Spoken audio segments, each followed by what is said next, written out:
ఏదైనా కూడా నాకింత నీకింత అని ఎమ్మెల్యే దగ్గర నుంచి మొదలైతే చంద్రబాబు నాయుడు దాకా పంచుకోవడాలి. ఇవన్నీ కూడా ఏ స్థాయిలో జరుగుతూ ఉన్నాయనంటే నిజంగా ఈరోజు వైఎస్ఆర్సీపీ పార్టీ కానీ వైఎస్ఆర్సీపీ ఎమ్మెల్యేలు కానీ ఈరోజు నిజంగా చాలా మంచోళ్ళ కింద కనిపిస్తూ ఉన్నారు ప్రజలకు. ఆ స్థాయిలో కేవలం 9 నెలల కాలంలోనే ఇంత దారుణంగా పడిపోయినాయి. ఇవన్నీ కూడా ఎందుకు నేను చెప్తా ఉన్నాను అని అంటే ఈరోజు కష్టాలు అనేటివి వస్తాయి.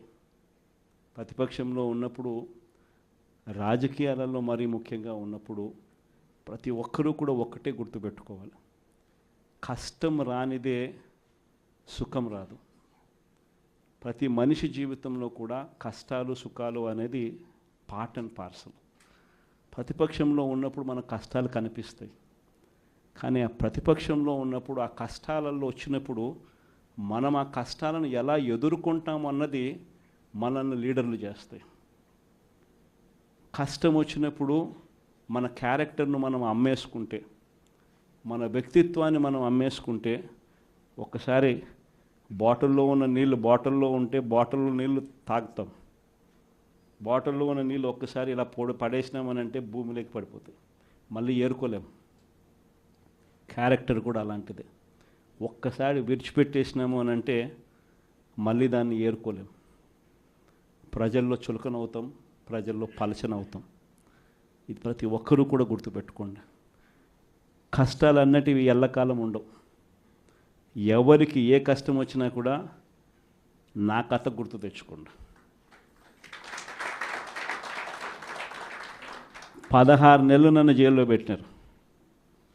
నా మీద కేసులు వేసింది కూడా మళ్ళీ ఎవరో కాదు, అటు కాంగ్రెస్ ఇటు తెలుగుదేశమే. నా పిటిషన్లో ఎవరు పిటిషనర్స్ అంటే అటు కాంగ్రెస్ ఎమ్మెల్యేలు, ఇటు తెలుగుదేశం పార్టీకి సంబంధించిన నాయకులు. కేవలం రాజకీయంగా ఎదుగుతున్నాను అని ఒకే ఒక కారణంతో దొంగ కేసులు బనాయించారు. 16 నెలలు జైల్లో పెట్టినారు. కానీ ఏమైంది? బయటికి రాలా? ముఖ్యమంత్రి కాలా?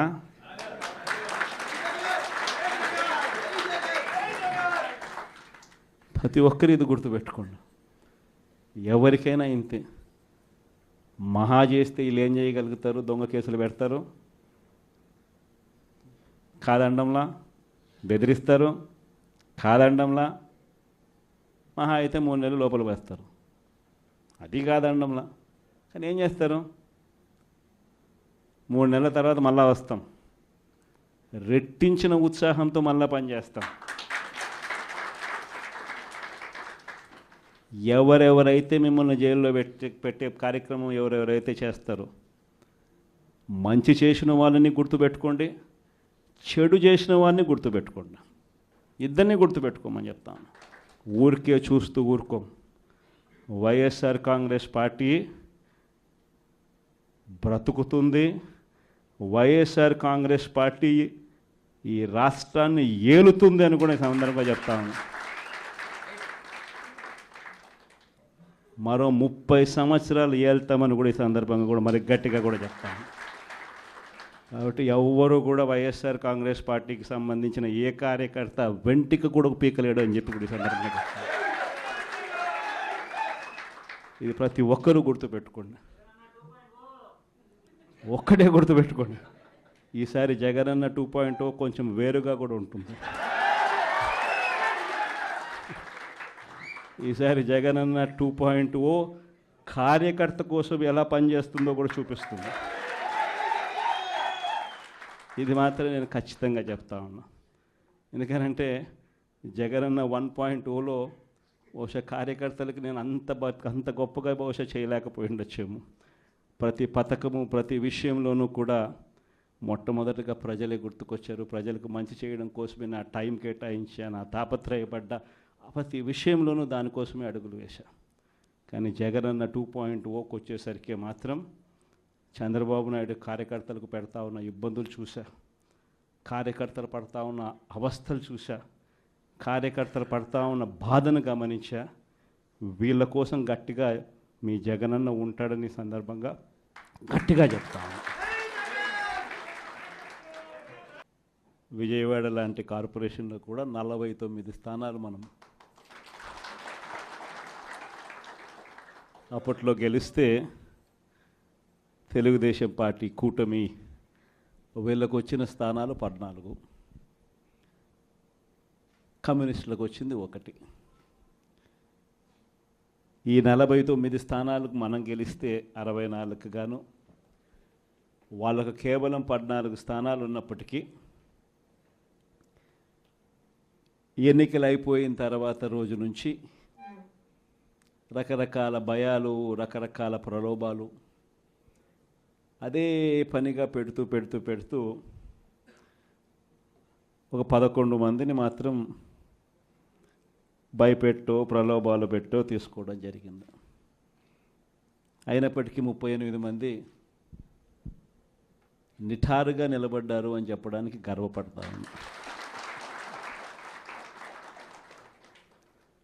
ఎందుకు ఈ మాట చెప్తా ఉన్నాను అని అంటే దానికి కారణం కూడా ఒకటే.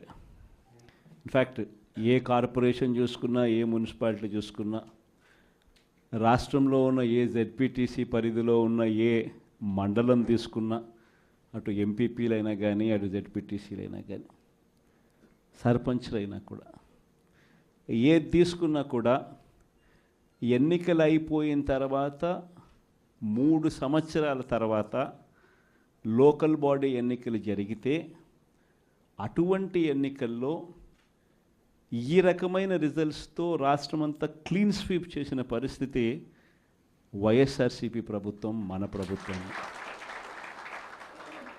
అంటే ప్రజల్లో ఏ రోజైనా కూడా తలెత్తుకొని పోగలిగాం.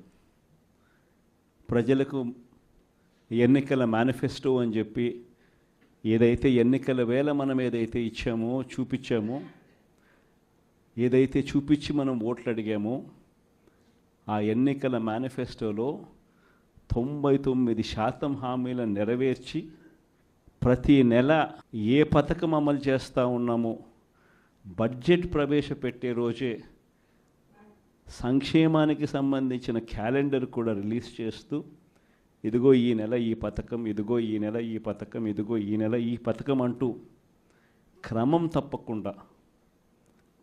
తప్పకుండా ప్రతి సంవత్సరం ఎక్కడా కూడా ప్రజలకు